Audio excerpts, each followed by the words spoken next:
Fala galerinha, boa tarde. Falar um pouquinho aí, quem não conhece o Dr. Thomas Kilip.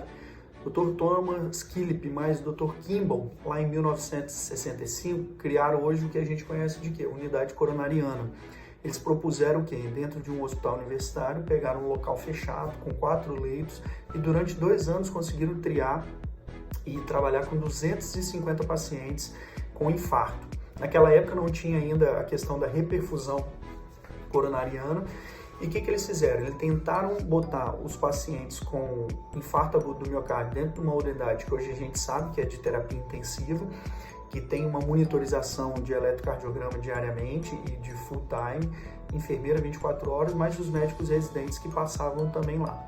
Com isso eles conseguiram diminuir e tratar de forma mais adequada os eventos de parada cardiorrespiratória e de arritmia.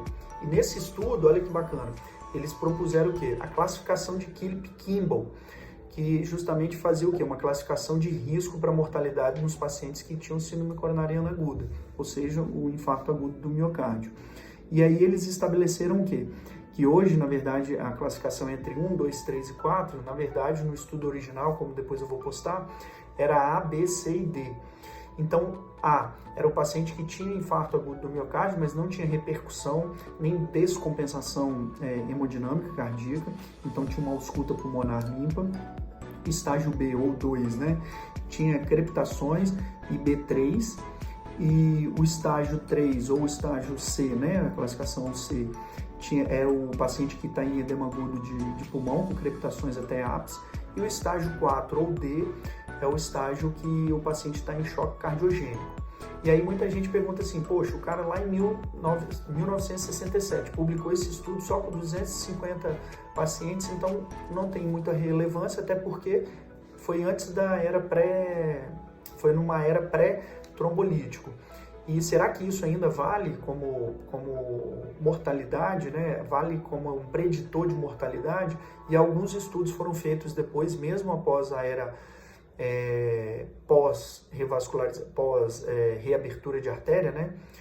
E a gente conseguiu ver, os estudos mostraram que tem sim uma correlação importante. Então pegaram grandes amostras, grandes dados e conseguem ainda confirmar essa relevância desse estudo lá de 1967. E aí, gente, fica a dica o seguinte, todo paciente com dispneia que chega no pronto-socorro, não existe receita de bolo. Então, para com esse negócio de utilizar o quê?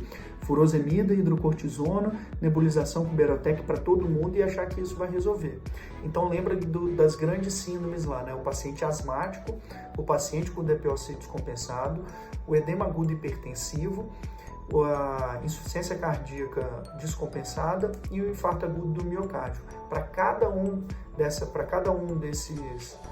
dessas entidades, né, patológicas, a gente vai ter um tratamento específico. Então esquece a receita de bolo.